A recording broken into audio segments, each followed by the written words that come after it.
Hello दोस्तों, कैसे हैं आप सब। आशा करती हूँ सभी अच्छे और स्वस्थ होंगे। पायल ठाकुर के इस चैनल पे आप सभी का स्वागत है। सभी को जय माता दी, हर हर महादेव।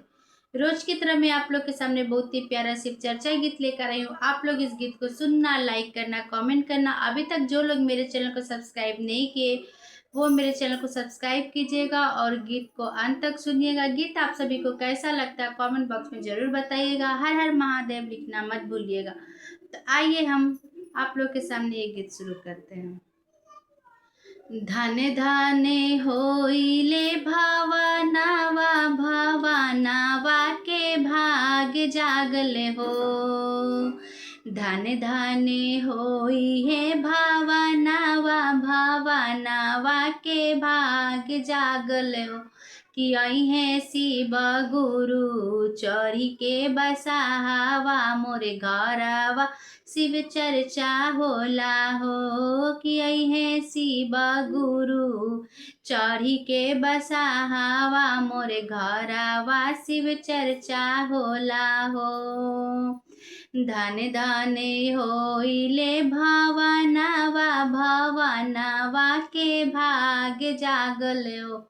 कि आई है शिव गुरु चढ़ी के बसावा, मोरे घरवा शिव चर्चा होला हो। कि आई है शिव गुरु चढ़ी के बसावा, मोरे घरवा शिव चर्चा होला हो। भंगिया धतुरावा के भोगावा, खीरावा बनवैनी हो। भंगिया धतुरावा के भोगावा, खीरावा बनवनी हो। ए शिशिया कपूरा के जलेला दिया नावा, पवनावा के भाग जागल हो। ए शिशिया कपूर के जलेला दिया नावा, भवनावा के भाग जागल हो। कि आई है शिव गुरु चढ़ी के बसावा, मोरे घरवा शिव चर्चा होला हो। कि आई है शिव गुरु चढ़ी के बसावा, मोरे घरवा शिव चर्चा होला हो।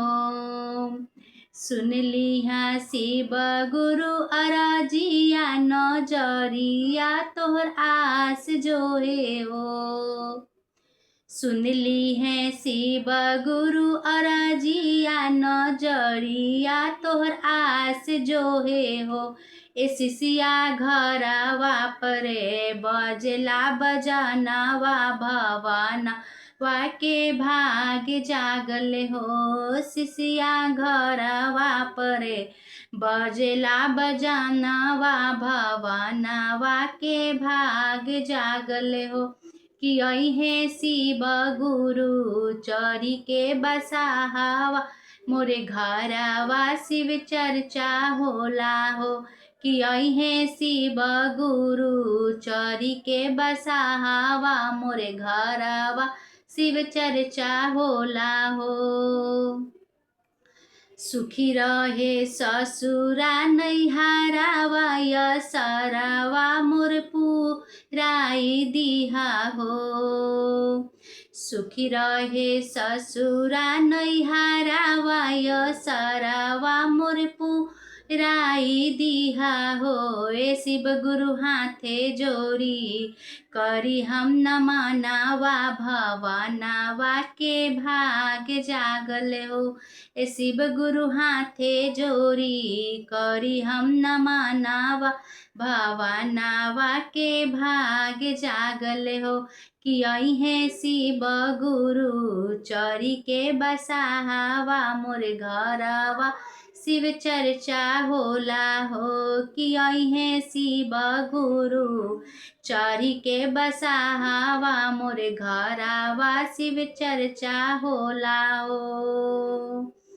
भैया हरिंदर के नियमवा, हम करी सुमीरा नवा हो। भैया हरिंदर के बचनिया, हम करी सुमीरा रनवा हो। शिष्या दया मांगी चारे मनवा भवनवा के भाग जागले हो। शिष्या दया मांगी चरे मनवा भवनवा के भाग जागले हो। कि अहे शिव गुरु चढ़ी के बसावा मोरे घरवा शिव चर्चा होला हो। धन धन होइले भवनवा भवनवा के भाग जागले हो। धन धन होइले भवनवा भवनवा के भाग जागल हो। कि अहे शिव गुरु चढ़ी के बसावा मोर घरवा शिव चर्चा होला हो। कि अहे शिव गुरु चढ़ी के बसावा मोरे घरवा शिव चर्चा होला हो। हर हर महादेव। गीत कैसा लगा जरूर बताइएगा। आशा करती हूँ आप सभी को ये गीत पसंद आया होगा। धन्यवाद।